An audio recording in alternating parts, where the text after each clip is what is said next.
We found out that Guatemala is the fourth highest chronically malnourished country in the world. I see fields of corn everywhere, and I see terraced onions and cabbages and carrots.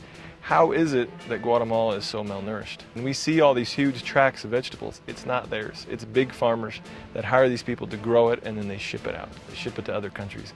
And so even though these people know how to grow things on a big scale, they really don't know how to provide food for their family. We are giving them tools and new things so that they can start to provide those things for their family. The method that we are using here to show people how they can do this is square foot gardening. This is not a method we invented. It's been around for 20 or 30 years. Mel Bartholomew is the one that started it. And what's great about the square foot gardening method is we don't need a huge space. We don't need particular soil. We're not trying to fix the soil. We come in and it's a raised bed, and we put a box down, we bring in the compost, we put that in there, we can plant. In a matter of 30 minutes, we can come in and install an entire box with a grid and with all the starts, and 30 to 40 days later, they're eating radishes already. We have a lot of people that are just living on, they have just a little shack and they don't have space. So we'll find one spot where we can put a 4-foot by 8-foot garden box. And sometimes it's right up against their house, and that's it. We have to find a spot where they can get some sun. And so that's how it works. So typically we'll put in 8 different vegetables in this small box, and we'll have 4 1-foot squares of each of these vegetables. And we spread things around that confuses the bugs so that there's not really a lot of bug issues here. So that makes it nice, so there's no need for any sort of insecticides or fungicides or anything. And so really we're teaching them organic methods. Not so much for the health, but just because it's cheaper and it's easier. And then on top of that, it's better and more healthy for these people.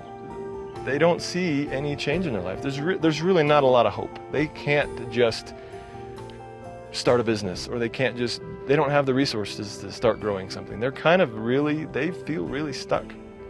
So what's fun for us is, as they start to get excited and they come to these classes and they're working for it. So it's not just a free handout, and they start to feel empowered. And when we go out and install these boxes, they are involved, they are participating, they are smiling, they are laughing, and then it's really fun to see the kids see that. The kids are now seeing their parents do something different. And that's what we hope the children are learning. We're improving the nutrition, but we're teaching people that they can do something. They can make a change, and they can do it on their own. They just need a little help. These are not lazy people. They are not asking for free handouts. They just need a little bit of help. And that's what we're doing for these people.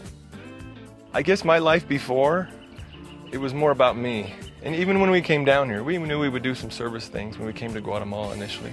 But it was really about the experiences that I would have and that my family would have. And now I've realized that we can do so much more.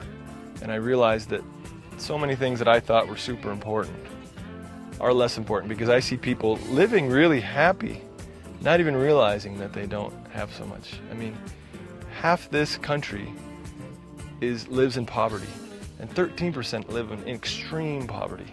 I mean, Guatemala is one of the 36 countries that make up 90% of the world's chronic malnutrition.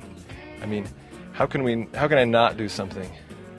These are life-changing experiences. It gives you perspective. You have more gratitude, more humility. These are the things that make me want to do this more and make me want to do this for a long time.